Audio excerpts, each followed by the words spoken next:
যে sir BTR চুক্তিখন 100% sir কাৰ্যকৰী হ'ব লাগিব নহলে আকৌ ইয়াত কিন্তু অস্ত্ৰৰ জনজননী হ'ব স্যাৰ সেইটো আমি নিবিচাৰো স্যাৰ সেইকাৰণে 100% স্যাৰ স্যাৰ 100% স্যাৰ ইয়াত सरकारने आलोचना কৰিছে आसामनि बाजेट सेसन जागायजेननायखौथ' बयबो मोनथिखाबाय लोगोसे बयबो खोनानो मोनखाबाय जानांगौ नाथाय सोरबा सोरबाया खोनानो मोनाखैबो जानो हागौ बिथां गेदेरमा उखिल गगৈ बिथाङा जोंनि बिटिसि आरो बिटिआरनि बागै बेसेबांसिम बाथ्रा बुंदों नैबे भिडिअनि गेजेरजों आङो नोंथांमोननो स्पष्ट होनो थांगासिनो दं रायजोफोर आरो नैबे भिडिअखौ नायजोबलांनायनि उनावहाय नोंथाङा बिथांनि बुंनायावहाय बेसेबांसिम गनायथि होयो नोंथांनि कमेन्टखौबो आङो नेनानै दङ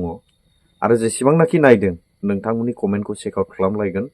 आरो जोङो सालिजारि खालामलायनानै बुजिलायनानै लागोन होननानै आङो सानो थ' जोङो खोनासंना लानि मान होनो गोनां उखिल गगৈ बिथांनिफ्राय बिथाङा जोंनि बिटिसिनि सायावहाय बायजोनि जानानैब्लाबो बेसेबां गिदिर बाथ्रा थिखोदों স্যাৰ প্ৰথম কথা হ'ল যে মই প্ৰথমতে বিটিআৰৰ পৰা আহোঁ স্যাৰ আজি যিখন আমাৰ ৰাজ্যপালৰ ভাষণ হ'ল তাত শংকৰদেৱৰ নাম উল্লেখ কৰা হৈছে কামাখ্যাৰ নামো উল্লেখ কৰা হৈছে খুব ভাল কথা কিন্তু মই ভাবোঁ যে আজিৰ ৰাজ্যপালৰ ভাষণটো যিহেতু ইয়াত হৈছে আমাৰ বডুফা উপেন্দ্ৰনাথ ব্ৰহ্মৰ নামটো স্মৰণ হ'ব লাগে এইটো মোৰ পিনৰ পৰা আপোনালোকৰ প্ৰতি সদনৰ প্ৰতি মোৰ এইটো বিনম্ৰ অনুৰোধ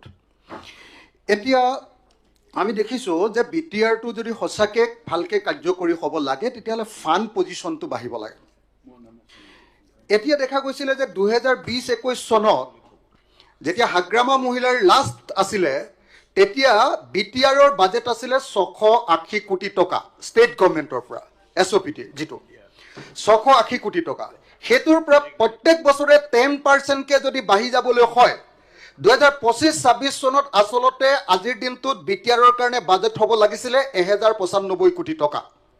কিন্তু ষ্টেট গভৰ্ণমেণ্টে এইটো কমাই 800 কোটি টকা কৰিছে গতিকে মই মুখ্যমন্ত্ৰী ডাঙৰীয়াত উপস্থিত আছে মই মুখ্যমন্ত্ৰী ডাঙৰীয়াক অনুৰোধ জনাইছোঁ যে আৰু 295 কোটি টকা বিটিআৰক দিয়াৰ ব্যৱস্থা গ্ৰহণ কৰিব লাগে ঠিক তেনেকৈ মই ভাবোঁ যে ডিমা হাছাও অট'নমাছ কাউন্সিল আৰু কাৰ্বি অট'নমাছ কাউন্সিলৰ ক্ষেত্ৰতো 10%কৈ বঢ়োৱাৰ যিটো নিয়ম সেই অনুসৰি ডিমা হাছাও অট'নমাছ কাউন্সিল আৰু আপোনাৰ কাৰ্বি অট'নমাছ কাউন্সিলকো ফাণ্ডটো এছঅ'পিডি বা ষ্টেটৰ পৰা দিয়া ফাণ্ডটো অলপ বঢ়াব লাগে এইটো দুৰ্ভাগ্যজনক কথা যে এবাৰ চেণ্ট্ৰেল গভৰ্ণমেণ্টৰ ফাণ্ডটো বিটিআৰৰ ক্ষেত্ৰত কমাই দিছে মই আশা কৰোঁ আমাৰ ষ্টেট গভৰ্ণমেণ্টে চেণ্ট্ৰেল গভৰ্ণমেণ্টক এইটো বঢ়াবৰ কাৰণে অনুৰোধ কৰিব এতিয়া মই আপোনালোকক ক'ব খুজিম যে আচলতে বিটিআৰ যিখন চুক্তি হ'ল মই 6 শিডিউল গোটেইটোলৈ যোৱাৰ আগত বিটিআৰ চুক্তিখনত সৰ্বমুঠ চৰকাৰে কৈছিলে যে 79টা আমি কাম বিটিআৰৰ কাৰণে কৰি দিম 79টা কাম কৰি দিম অলপ আগতে মই মুখ্যমন্ত্ৰী ডাঙৰীয়াৰ লগত কথা পাতিছিলোঁ তেতিয়া তেখেতে ক'লে যে অকল এটাহে কাম বাকী আছে গোটেইখিনি কৰিলোঁ মই দেখিলোঁ যে গোটেইখিনি মই নিজে ইয়াতে একদম ধুনীয়াকৈ বনাই আনিছোঁ ৰিচাৰ্চ কৰি সব মানুহৰ লগত কথা বাৰ্তা পাতি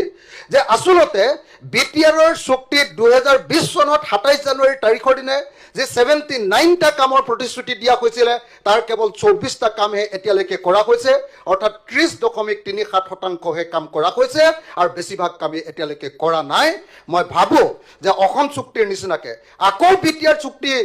কাৰ্যকৰী কৰিব লাগে বুলি যাতে বড়ো মানুহে আন্দোলন কৰিবলগীয়া নহয় আকৌ যদি বড়ো মানুহে হাতত অস্ত্ৰ তুলিবলগীয়া নহয় তাৰ কাৰণে এবছৰৰ ভিতৰতে বিটিআৰ চুক্তি 2020 চনৰ চুক্তিৰ 100% দফাসমূহ কাৰ্যকৰী কৰাৰ ব্যৱস্থা গ্ৰহণ কৰিব লাগে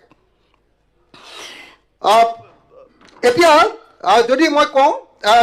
এটা বা দুটা যদি উদাহৰণ দি দিওঁ মুখ্যমন্ত্ৰী ডাঙৰীয়াই নিজে গম পাব ইয়াত আছিলে অল্টাৰেশ্যন অফ এৰিয়া বিটিএডিৰ অল্টাৰেশ্যন এৰিয়াত কৈছিলে যে inclusion of villages having majority tribal population কৈছিলে যে তেনেকুৱা গাঁও আছে মই জনামতে 1100খন এতিয়ালৈকে তেনেকুৱা ট্ৰাইবেল গাঁও ইয়াত অন্তৰ্ভুক্ত কৰিছে মাত্ৰ 60খন exclusion of villages having majority non tribal population যিবিলাক নন ট্ৰাইবেল পপুলেশ্যন যাত 51তকৈ কম ট্ৰাইবেল মানুহ আছে সেইবিলাকক বিটিআৰৰ পৰা কটাৰ কথা আছিলে তাৰ এখনো গাঁও এতিয়ালৈকে কটা নাই সেইটো কটাৰ ব্যৱস্থা কৰিব লাগে তাৰপাছত বিটিএডিৰ আপোনাৰ কনষ্টিটুৱেঞ্চি 40টাৰ পৰা 60টা কৰাৰ কথা আছিলে 125 যিটো এমেণ্ডমেণ্ট আছে তাত নিশ্চয় এইটো আহিব ইয়াৰ আগৰ আমাৰ ভাৰতৰ কেন্দ্ৰীয় চৰকাৰ লোকসভা আৰু ৰাজ্যসভাত যিটো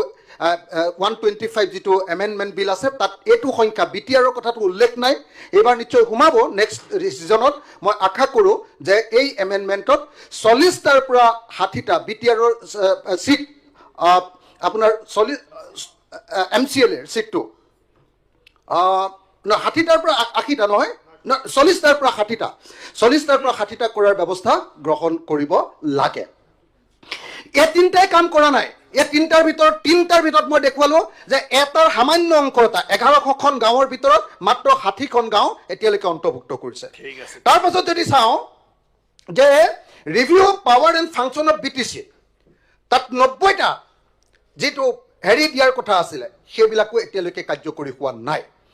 আনহাতে ভাৰতৰ সংবিধানত মানে কি হ'ল এতিয়া কি আটাইতকৈ ডাঙৰ প্ৰব্লেমটো হ'ল বিটিআৰ বা যিকোনো 6 শিডিউল এৰিয়া কাৰ্বি আংলঙে হওক বা ডিমা হাছাওৰ আটাইতকৈ ডাঙৰ প্ৰব্লেমটো হ'ল যে যিটো পইচা আহে কেন্দ্ৰীয় চৰকাৰৰ পৰা অহা পইচাটো আকৌ ৰাজ্য চৰকাৰলৈ আহে ৰাজ্য চৰকাৰে কেইদিনমান তাতে উমনি দিয়ে তাৰপিছত আকৌ বহুদিনৰ মূৰতে এই আমাৰ বিটিআৰলৈ পঠিয়াই দিয়ে বা কাৰ্বি আংলঙলৈ পঠিয়াই দিয়ে সেইটো ডাইৰেক্টলি দিবৰ কাৰণে 125ত যিটো সংশোধনী আনিব খোজা হৈছে সেই সংশোধনীটো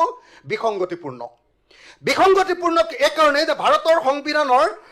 আৰ্টিকল 275তে অট'নমাছ কাউন্সিল 6 শিডিউল এলেকাবিলাকৰ ফাণ্ডৰ কথাটো আছে কিন্তু 125ত আৰ্টিকল 280 সংশোধন কৰাৰ কথাহে কোৱা হৈছে 280 সংশোধন কৰাৰ কথা কৈছে এইটো অকল আমাৰ ডিষ্ট্ৰিক্ট কাউন্সিল আমাৰ ডিষ্ট্ৰিক্ট পঞ্চায়তবিলাকৰ কাৰণে তেতিয়া বিটিআৰৰ মৰ্যাদা হ্ৰাস হ'ব বিটিআৰত আচলতে যি ক্ষমতা দিব খোজা কৈছে সেই ক্ষমতাটো নাইকিয়া হ'ব আৰু মই কেইটামান ইনষ্টিটিউশ্যন বিটিআৰ কি হৈছে কি নহৈছে দুটা তিনিটা ছাৰ আপোনাৰ নিজৰ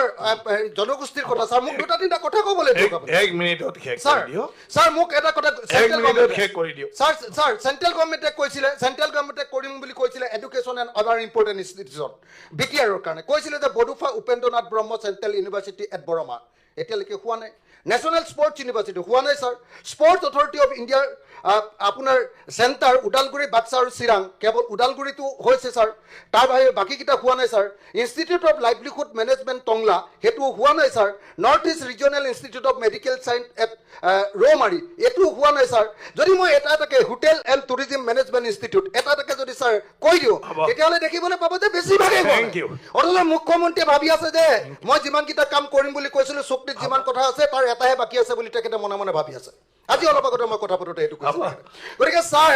বিটিআৰ চুক্তি 100% ছাৰ কাৰ্যকৰী হ'ব লাগিব নহ'লে আকৌ ইয়াত কিন্তু অস্ত্ৰৰ জনজননী হ'ব ছাৰ সেইটো আমি নিবিচাৰোঁ ছাৰ সেইকাৰণে 100% ছাৰ